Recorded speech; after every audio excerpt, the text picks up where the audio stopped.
Good morning, day 2. We woke up at the beautiful Fraser River near Prince George, and we're going to go into Prince George today and sleep a little bit north of where we are. Last night we slept at Stone Creek campground just outside Prince George, where we are right now still, and our host was Rick and June. We had the most amazing hospitality from them. Rick is very much an outdoorsman, and he gave us a packet of moose ground beef that he hunted himself at the beginning of last season, so that'll be forming part of one of our meals one night. The campground here is really nice. There's hot showers up at the top, away from our camp site, and there were quite a few overnight RVs here. But what a lovely place to come and stay just before you head on into the interior. There's our setup at the bottom there, and I'll quickly show you what it looks like. I'm busy boiling water for our coffee. Here's our trusty kettle that's been with us for many years, and this is going to be breakfast this morning. Traditional South African rusks, Oma. Everybody knows Oma in South Africa, so that's going to be breakfast. And then over here is the barbecue that we used last night. There's still a fire ban in place even this far north, and this is the barbecue that we used. I used one packet of Springbok Braai lump charcoal, and it lasted for about an hour and a half. I was able to make bannock. I'll show you one night how we make bannock, as well as do the actual meat itself, and then I will show you how we make the bannock. But it's a traditional First Nations type of food, and very easy to make, and I'll show you later what it looks like.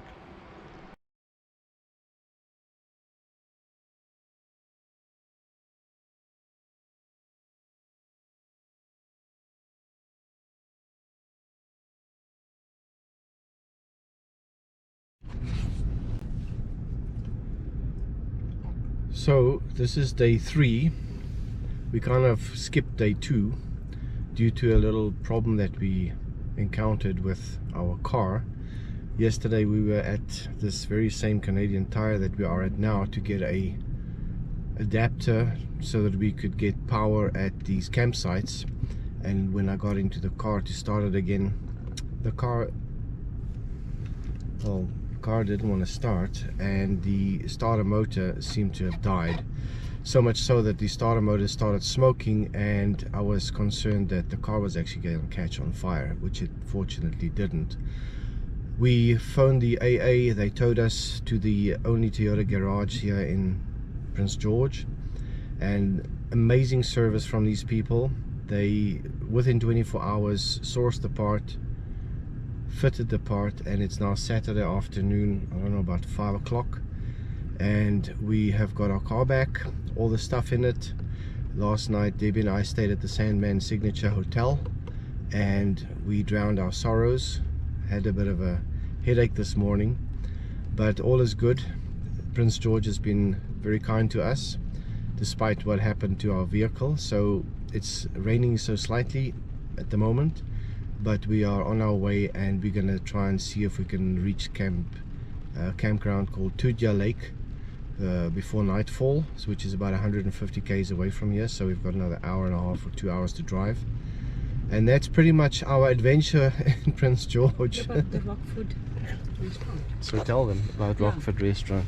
So last night Eden and I went for supper at the Rockford Pub and Grill. It's a restaurant that is just near the Sandman Hotel, and we had great service as well. The food was wonderful, and then when we came to pay our bill, apparently the bill was taken care of. So all in all, a fantastic experience in Prince George. I think it was maybe the manager, but yes, thank you Prince George for taking such good care of us.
This sign is just north of Prince George, about 50 kilometers.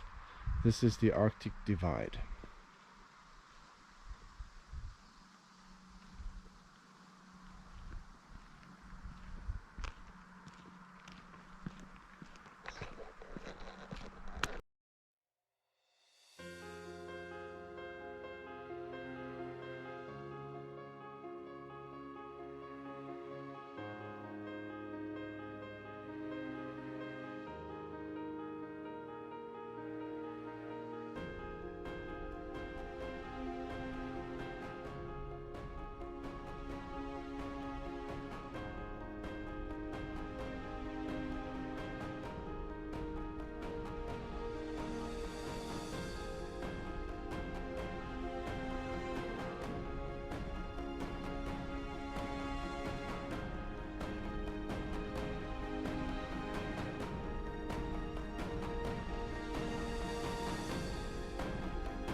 Supper tonight, chicken wings, and again springbok braai briquettes for tonight.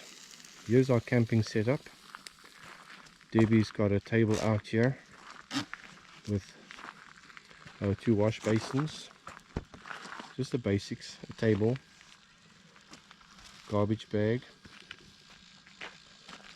our construction worker shoes. Then we've got our cutlery, crockery in these 2 bins, the food in the black bin. There's some emergency gear in the orange tote. We have a standard Coleman instant grill.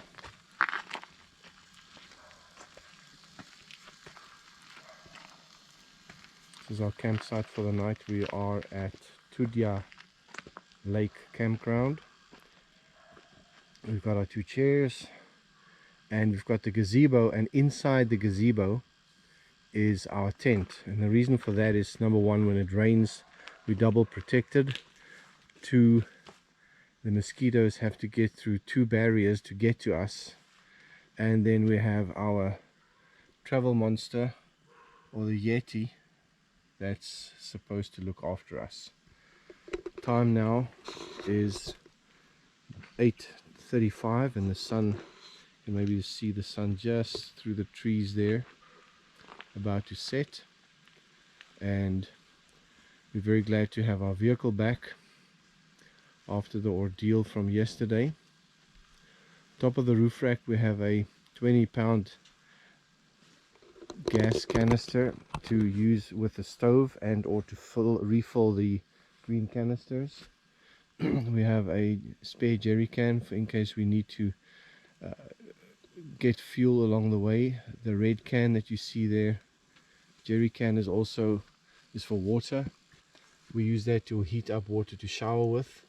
And this tank at the back here is a water tank that we have water in for our showers, not for drinking. In the beginning I showed you the slide out for the fridge. One of the food boxes, as I've shown you, is already out, so it lives in there. This is our drinking water, potable water in here. I'll show you on the inside of the vehicle. We've got, I'm not going to show you the back door because it's a bit of a mess.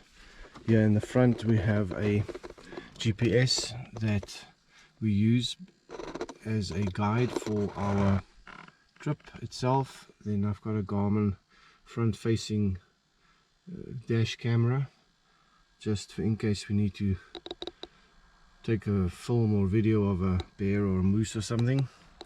And that's pretty much it.